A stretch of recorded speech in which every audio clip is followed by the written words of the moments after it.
Welcome to day 89 of the 100-day mindfulness challenge. My name is Miss Steer, and today we're going to be local tourists out in nature.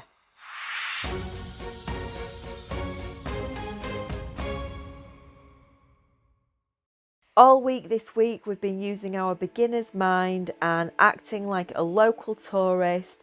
So we've been experiencing the world that we are used to and familiar with as if we haven't seen it before. That's something that's really going to help us be more curious, more grateful, more mindful, and dare I say, a little bit happier. Part of this tourist mindset, I think, is that it almost feels as if time has slowed down, just because we are more aware, we pay more attention when we're in a place that we're not used to. And today I want you to think of times when you've maybe experienced things out in nature that you haven't seen before. Maybe even if you've only seen them on the TV, things that make you go wow, things that are very different from what you see usually at home.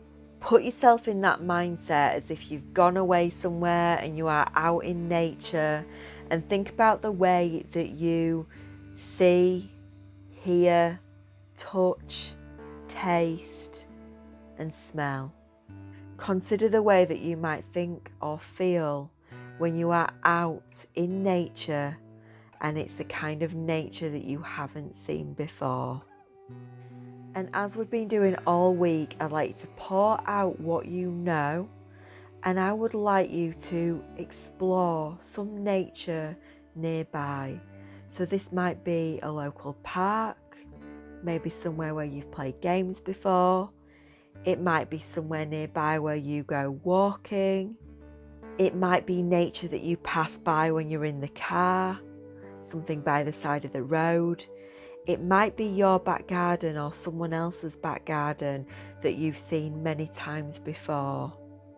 I want you to choose one of these places and experience this as if you are a beginner, as if you are a local tourist. And it's actually easier sometimes to be more mindful outside because there's so much change, because there's so many great smells and different colours. There's so much beauty. The weather affects things, and the weather changes, of course, and the seasons change.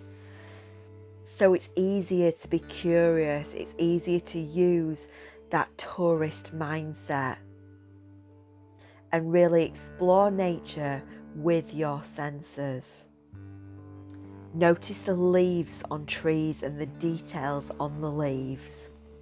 Notice the fruit and the nuts and the seeds. Notice the insects and the creatures and the flowers and whatever else is there out in nature. Just a safety warning too, make sure that you get an adult's permission before you go adventuring outside, or maybe they'd like to go along somewhere with you. If you are feeling creative, you could collect leaves and nuts and seeds and whatever else you find in your nature spot, and you could add that into a scrapbook. That would add some real colour and life to your project. Again though, how you do this project is entirely up to you. I would love to see some creative projects based on an area outside. Remember that it might seem ordinary to you, but that's only because you're used to seeing it. If you act as if you haven't seen it before, then it will become fresh and new, and it might just feel like you've had a mini holiday to this place. Remember that there will be prizes for anybody showing me their project at school in September, or alternatively, if you give an adult a nudge, they can share this to Twitter, Facebook or Instagram. Details are on the screen. That's it for today. Have a great day, and I'll see you tomorrow for our final day of the local tourist project.